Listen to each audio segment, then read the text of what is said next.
Maren opened the laptop before the kettle finished. Her tea would steep cold today. The freckle was the second thing she noticed. The first was the light, the kind of soft window glow that Skylar Beck always seemed to live inside. The second was the freckle. In Tuesday's post it sat above the lip. In Friday's it had moved to the cheekbone. Skylar Beck had 4 million followers. She lived, the caption said, somewhere between a cabin in the pines and a sun-bleached porch with hammered copper wind chimes. She sold a wellness subscription, a powder she called Quiet Bloom, and a $30 journal printed in 2 colors. Her face was always lit the same way. Her teeth were always perfect. The captions always closed with a soft thank you to her babes. Maren ran a small business that did not have a sign. Companies hired her to find the people pretending to be other people. She worked alone. She had no employees. She had a kettle, a notebook, 3 monitors, and the patience of someone who had stopped expecting the truth to arrive on the first pass. Today's contract was a footwear brand with a sponsor problem. She had not opened it yet. Theo had left the eggs covered with a plate. He always did. He worked the breakfast shift at a diner 6 blocks east, came home smelling like onions, and left for 10 hours and came back smelling the same. He did not ask Maren about her cases. He remembered the names she mentioned. He had never asked her to explain Skylar Beck. He had heard the name twice in passing. She made a folder. She titled it Skylar. She did not have a paying client for this one. She had a freckle that moved and a porch she did not believe in. She started a list. The freckle, the hammered copper chimes, posts that always landed at 6 minutes past the hour, the way the sunlight always favored the left side of the face. She watched a reel. Skylar at a lake in autumn. Skylar laughing at something the camera could not see. Skylar holding a paper cup of coffee with no steam. Maren paused the frame on the cup and zoomed in. The hand around the cup had 4 fingers and a thumb. The thumb was fine. The fingernail on the index finger started halfway up the bed. Aris woke late. He always did. He brushed his teeth with the door open and the ring light already warming on the desk. The flat had 1 window. The window faced a brick wall.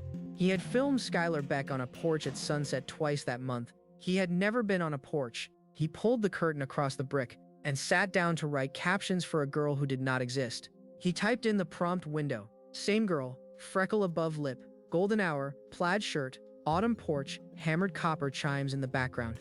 The screen rendered for 9 seconds. The image came back. The freckle was on the cheekbone again. He smiled, dragged it into the editing app, and dragged the freckle back to the lip with his thumb. He did not always remember to. Today he did. He posted the photo and opened the back channel. The back channel was where the buyers lived. 3,000 of them paid him $14 a month. He posted what he called bonus content voice notes, a daily affirmation in a low whispered voice he ran through a feminine filter. Today he typed a single line into the group. My babes are so easy. He laughed at his own message before he sent it. Danny also saw the line. She was not supposed to. A screenshot bounced into her DMs from another subscriber, a woman she had never met in a city she had never been to. Danny read it twice. She was sitting at her kitchen table with a cup of coffee that had gone gray. She had paid Skylar Beck $900 across 10 months. She had recommended her to her sister. Danny searched for refund instructions. The instructions were buried inside a contract clause she could not parse. She found a forum where other women were posting the same screenshot. She found another forum where a tag was forming around the word fraud. She found, on the 3rd page of search results, a small post in plain text on a personal blog. The post was titled, What to Do If You Think You Have Been Catfished by an Account. The post belonged to Maren Voss. It was 3 years old. It listed 7 things to look for and 1 email address to write to. Danny wrote that night. She sent the screenshot. She sent her receipts. She wrote 3 sentences. I bought from her every month. I told my sister to buy. He called us easy and I want to know who he is. Maren read the email at 4 in the morning. She drank cold tea. She opened the attached screenshot and zoomed to the timestamp. She opened a new folder beside the Skylar folder and titled it Aris, because the screenshot showed the editor window in the corner of the message, and the editor window had a project name she could read. The project was titled Aris_V4_porch_final. PSD. She did not call anyone. She did not post about it. She wrote 1 line in the yellow notebook. Aris, PSD name visible. She closed the laptop. She drank the cold tea in 3 swallows. She watched the sky begin to gray. The pivot, when she made it, took 90 minutes the next morning. She filed 3 reports. She emailed 2 journalists. She archived everything to a separate drive. Then she went back to her paying contract. The reports went where reports go. The first journalist did not write back. The second wrote back in 11 minutes asking for the drive. Maren sent the drive. She did not send a press quote. She did not ask for credit. She listed her name on no public document. She marked the case closed in her own files before any consequence had landed. The cost of the work was already paid. The rest was karma's. The first piece moved on a Tuesday. A small tech blog ran a story with a careful headline. The headline did not name Aris. It said only that one of the year's largest lifestyle accounts appeared to be wholly generative. The blog had 200,000 readers. By the end of the day, the story had been picked up by a newsletter with 1.5 million subscribers. By midnight, the post had 3,000 comments. He woke to 412 missed messages. He read 7 of them. He stopped reading. He stood up. He sat back down. He stood up again. He poured a sachet of instant coffee into a mug and forgot to add water. The kettle did not turn on. He stared at the dry powder in the bottom of the mug for a full minute before he understood why it had not dissolved. Skylar Beck's account posted nothing that day. The next day, a single image went up. A sunset. No person. The caption read, "Going through some things. We'll be back." 200,000 people unfollowed in the first hour. Refund requests began to stack in the inbox of the third-party processor. The processor sent Aris a single notification. Subscription disputes have crossed the policy threshold. Payouts are paused pending review. The bank app showed a balance he had never planned for, $1,200. He had been pulling $42,000 a month. The lease on the flat was due in 6 days. He sat on the edge of the bed and did the math in his head. He did the math twice. He did the math a third time on a piece of paper. The paper said the same thing the head had said. Maren made tea. The kettle whistled at exactly the right time. She poured. She walked back to her desk and opened a different case file. She did not check the news. She did not check her own name in any feed. She had a paying client waiting on a deliverable. She delivered it before lunch. Her invoice cleared by 3. On the other side of the world, the third-party processor sent the second notification. It was longer. It cited the platform terms and the investigation that had begun at the request of a payment network. It froze all funds in the account pending the conclusion of the investigation. It estimated the conclusion at 180 days. The notification arrived at 11 in the morning local time. Aris did not open it for 6 hours. Danny Orso read the news on her break at the cleaning job. She read it twice. She put her phone down on the wet edge of a sink and forgot it there for an hour. When she came back, the phone was still showing the article. She picked it up and dried it on her shirt. She did not write to Maren. She did not need to. She knew who had moved the lever. The merchandise warehouse stopped shipping. The supplement supplier flagged the brand and pulled the next production run. The graphic designer who had built the wordmark sent an invoice for unpaid work and threatened to write a public letter. The journal printer halted the third run with 12,000 units in cardboard. Each of these was a single email. Each of them landed in the same dim flat on the same folding desk. Aris stopped opening email at 23. The platform sent its own notice on day 6. Account permanently suspended for terms violations including fraudulent representation and use of synthetic media. Payouts permanently forfeited. Right of appeal waived per terms accepted at sign-up. The notice arrived as Aris was eating a piece of toast with no butter. He read it. He finished the toast. He put the plate in the sink and did not wash it. Maren's name appeared in one paragraph of one outlet. The paragraph credited a freelance researcher who had requested anonymity. She declined 2 interview requests. She did not respond to a third. Theo cut up an apple and slid the plate across the desk to her. She ate 2 slices without looking up from a different case. He kissed the top of her head and went to make dinner. By the end of week 2, 3 more accounts in the same niche began to wobble. Researchers compared image sets. 2 were exposed as fully synthetic. 1 was exposed as a small team of 3 using stolen photos. Each took its own day in the news cycle. Each had its own donors and its own refund line. Maren read each story once and forwarded none of them. She had her own week to fill. Aris tried to monetize again. He launched a new account the same week, under a different generated face. A man, this time blonde and rugged. The account was banned in 11 hours. He launched a third. The third was banned in 3 hours. The platform's internal model had learned his hand. He stopped trying. Skylar Beck's last sunset post stayed pinned at the top of a dead account for 3 weeks before the platform took the account offline. During those weeks, the comments under the post grew long. Some were angry. Most were grieving.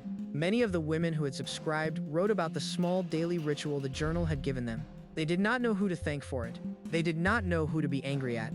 2 of the donors filed a class action with a small consumer protection firm. The filing took 8 months to surface in any docket and another year to settle. Most subscribers received 14 cents on the dollar. Danny Orso received $19.12 from a settlement she had stopped expecting. She put the check in a kitchen drawer beside a recipe card. She did not cash it. Aris broke the lease on the flat in the second month. He moved into a room in his cousin's apartment 40 minutes outside the city. The room had no window.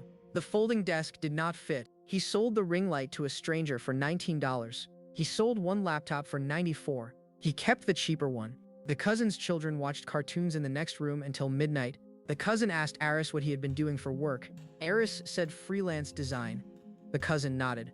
The cousin's wife asked again the next week, more directly. Aris said the same thing. The cousin's wife did not nod. She set a plate in front of him at dinner and did not pass him the bread basket. The basket sat at the far end of the table for the rest of the meal. He did not reach for it. The cheaper laptop began to make a sound, a small fan rattle. He did not have the money to fix it. He used it anyway. He scrolled a job board for 2 hours every morning. The board did not list anything he was qualified for at any rate that would match his old life. He clicked apply on 3 postings. He received no responses. He clicked apply on 4 more. The same. Maren took a Thursday off. She rode a bus to a part of the city she did not work in. She bought a paperback she had wanted for 6 months. She sat in a park and read for 2 hours. A man with a small dog stopped and asked if she knew the time. She said 2:13 without checking her phone. He laughed and walked on. She read for another hour. Aris called his mother. He had not called his mother in 7 months. He spoke for 9 minutes. He did not tell her the truth. He told her his roommate was difficult, and the city was expensive, and he was thinking about taking a break. His mother was quiet for a moment. She said, "Come home." He said, "Maybe." He hung up. He did not pack a bag. The kettle in Aris's cousin's kitchen went cold one morning. He had put it on for tea and walked into the bathroom and forgotten about it. The cousin's wife found it 20 minutes later. She did not say anything. She turned the burner back on and waited. When the kettle whistled, she made tea for herself only and set the cup down on the table opposite Aris's empty chair. The fridge door opened to a sleeve of crackers, 3 condiment bottles, and a takeout container with handwriting on the lid that read the cousin's wife's lunch, "Do not eat." Aris closed the fridge. He drank water from the tap. He ate 1 cracker standing at the sink. He went back to the windowless room and lay down on the mattress with his eyes open at the ceiling. Theo brought home trout on Friday. He had filleted it in the diner kitchen between shifts. He cooked it in butter and lemon and put a piece of bread on the side. He set the table. Maren closed the laptop. They ate without talking for the first 10 minutes. He asked her about the case she was on. She told him a single funny detail about a misfilled invoice, and he laughed for the rest of the meal.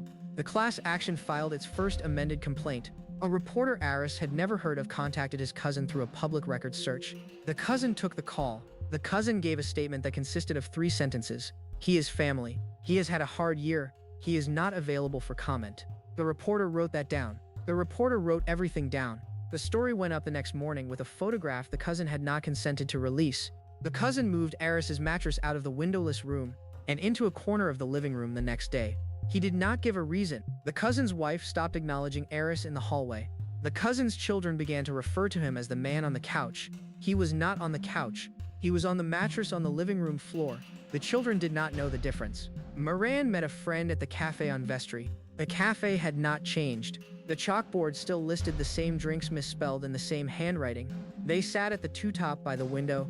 Her friend asked her about the influencer story. Maren said she had heard about it. Her friend asked if Maren had been involved. Maren said only at the edges. They ordered second cups and talked about her friend's daughter for an hour. Aris received a message on a dating app he had downloaded out of boredom. The message asked if he was the same Aris from the article. He deleted the app. He downloaded it again the next day. He received the same message from a different account within the hour. He deleted the app again. He did not download it a third time. He walked to a public library to use a computer because the cheap laptop's fan had finally died. The library reference librarian asked him for an ID for his account. He showed it. The librarian's face did not change. She processed his card. She said welcome and turned to the next person in line. He sat at a terminal for 40 minutes and applied to nothing. He left without checking out a book. A package arrived at his cousin's address one Tuesday. It was addressed to Skylar Beck. Inside, a hand-knitted scarf, a card, and a small book on grief. The card read, "I do not know if you are real, but if you are, I am sorry for your loss." The cousin handed it to Aris without speaking. Aris took it to the corner of the living room and sat with the scarf in his lap for a long time. He did not write back to the woman who sent the scarf. He did not have her address. He did not have a way to find it. The package had no return label. The card had only a first name. He kept the scarf folded on the corner of the mattress for the rest of his time in his cousin's apartment.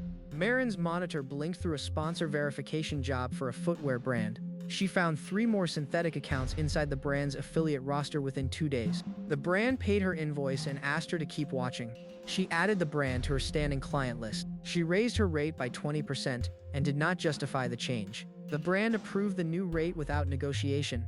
Theo brought home a small bottle of olive oil from a market downtown. He had picked it up on his break.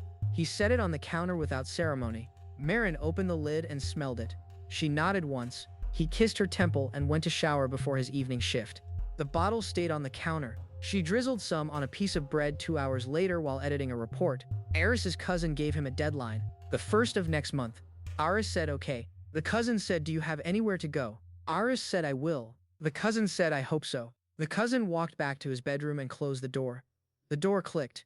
Aris sat on the mattress in the living room corner and stared at the ceiling for an hour. He did not get up to pour water. He bought a bus ticket home. The ticket cost $41. He put 1 bag of clothes, and the cheap laptop, and the folded scarf into a duffel and zipped it. He left the room cleaner than he had ever left a room.